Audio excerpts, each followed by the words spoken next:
Ladies and gentlemen, thank you for joining us here at JLC Media.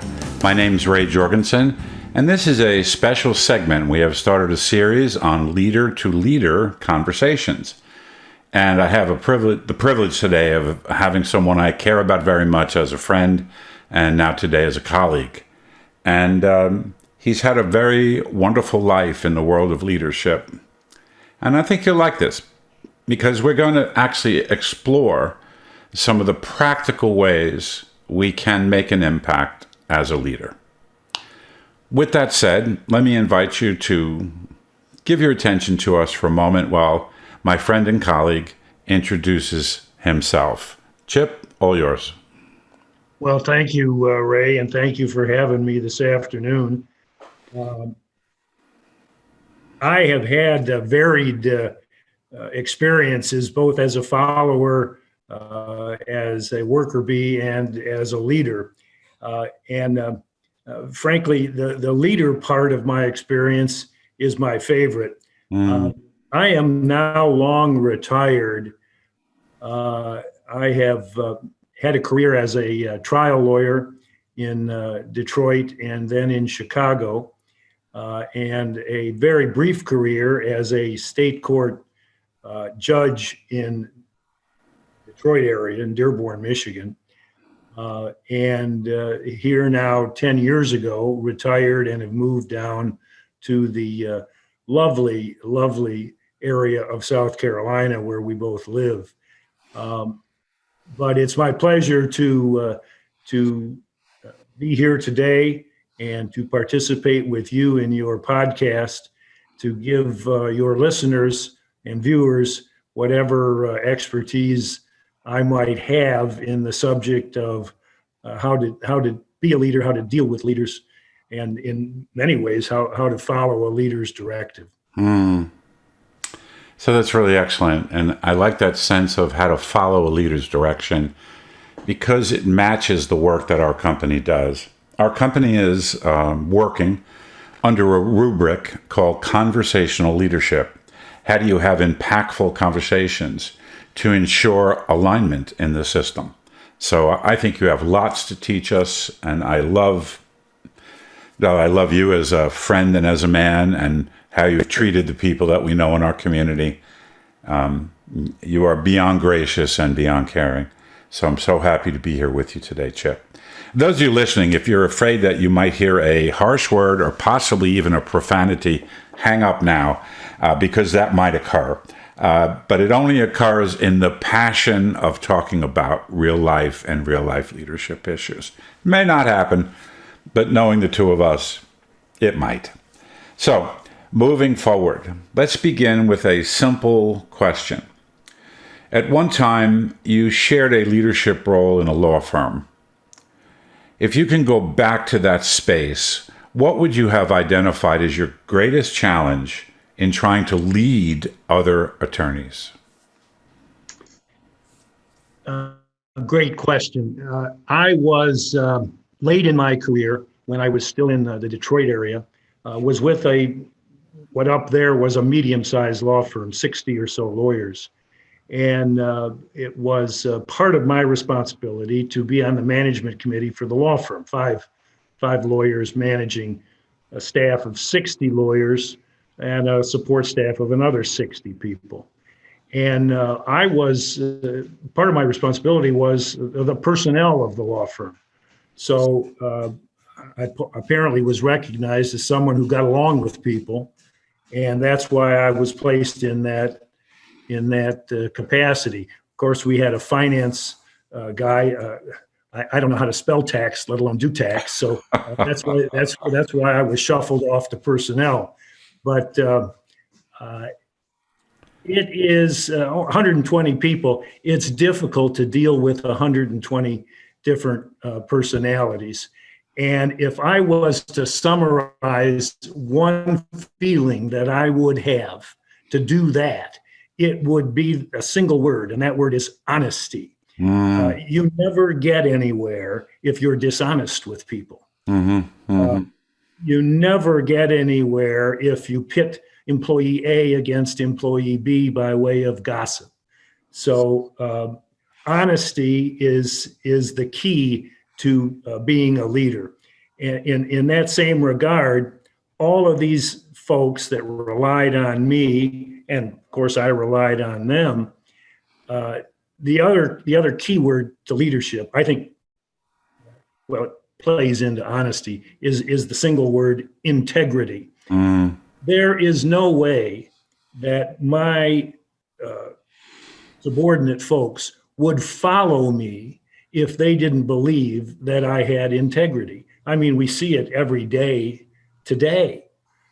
We see our quote leaders, end quote, of any stripe without much integrity. So that's something that I would always hammer home, both as a leader and as a follower. I have a very difficult time in following people I don't trust. And how can I ask people to follow me if they don't trust me? It's impossible. Mm. So the two things around honesty and integrity resonate deeply with me and with our little company. One of the arenas that we work in is how do we help people develop a culture where safe space and trust are everything. And when you talk about honesty and integrity, that requires a certain level of vulnerability. I've got to be able to admit, I don't know everything, and I may have made a mistake, and so I'd like you to tie together those two things: trust, integrity, and the need to be vulnerable when working with other people. Talk to me about that a bit, Chip. Well, you're right. I mean, nobody knows everything. Part of my job also was to interview prospective young lawyers for purposes of bringing them on in the law firm. And I never professed to know everything. My philosophy is, look, if you're going to hire somebody that's better than you, because those are the potential leaders 5 years, 10 years down the line. When we're talking about leadership, integrity, honesty, trust, we bring those home every day. And we bring them home by leading by example. How could I ask a subordinate to follow a direction or follow a path if I don't show them the path? It's very, very difficult. And that's why I would always hire people smarter than me. Okay, so that's truly brilliant. There is this sensibility that we just did a series on feedback, why feedback matters in an organization. And the literature has produced this, and I would love you to react to it. It says that in the boomer generation like me and a little bit younger than me, we have a tendency to hire people that think like us, look like us, all that. So when I'm looking for feedback, I have a tendency not to get unvarnished comments. I get feedback that actually matches what I already know about the world.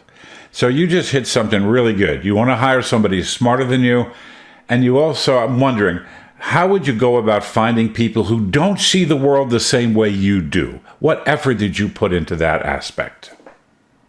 Well, of course, it's an interview process. I know all about them through their written submissions.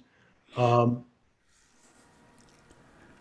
like to be around smart people. And smart people have a different point of view than I do.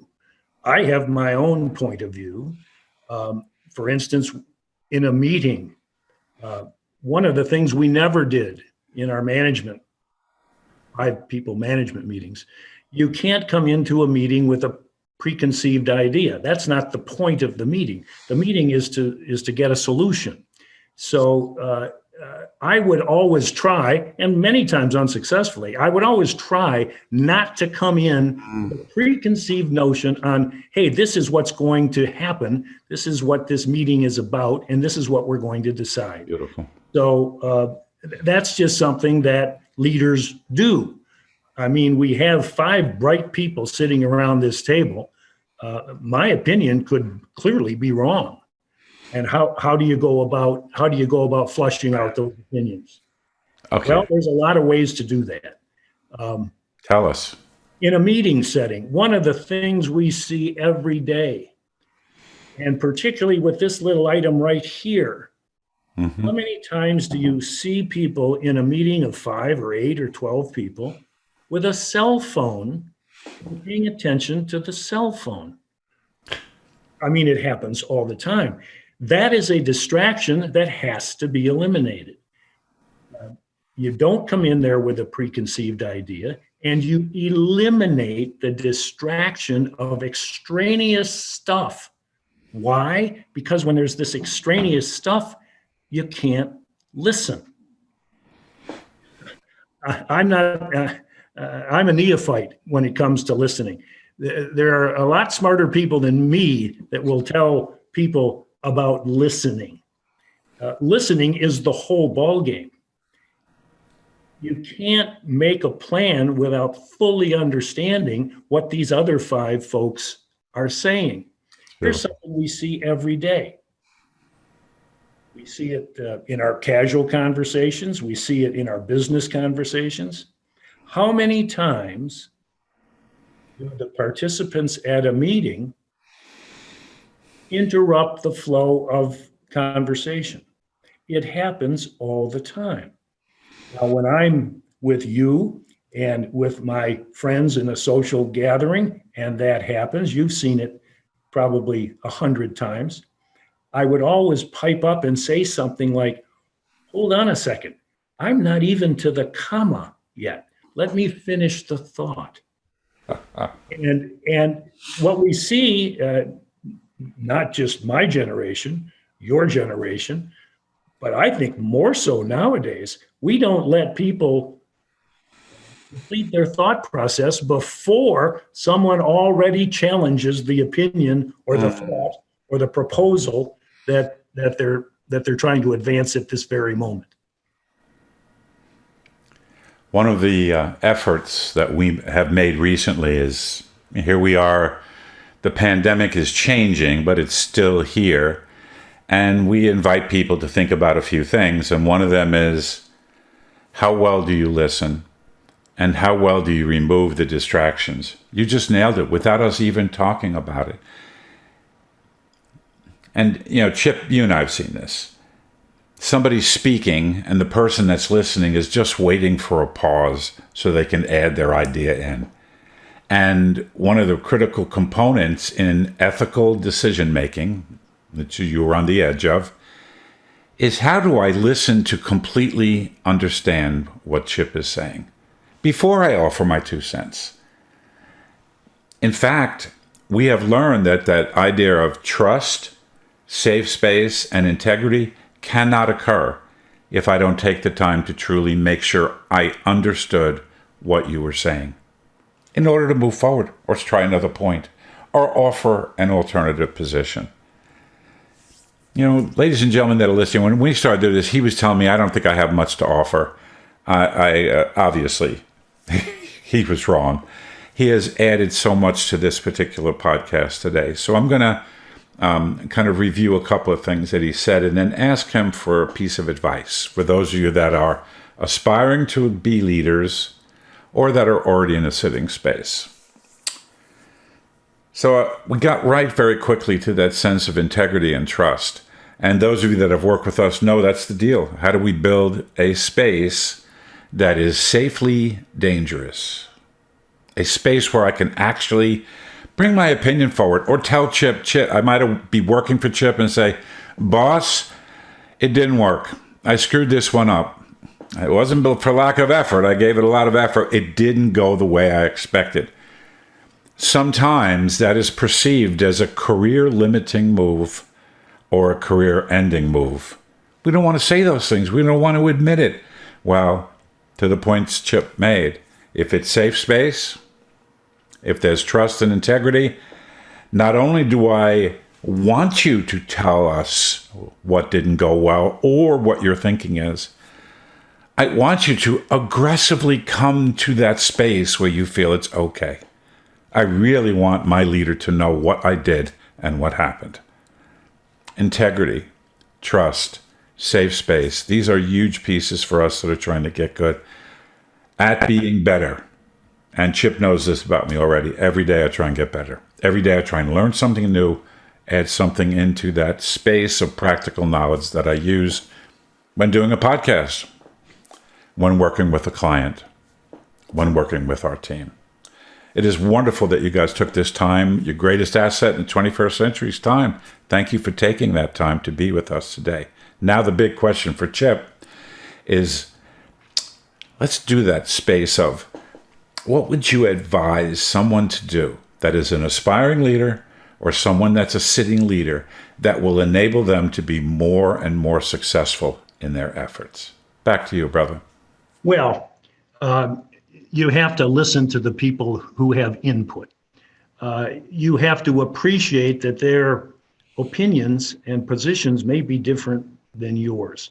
Then you have to find out why. You have to put yourself in their place and find out where they're coming from and why. You just said something that is tremendous and excellent in that. People sometimes can't get the job done. And many times I couldn't get the job done and I was stuck. Me too. So what do you do when you're stuck?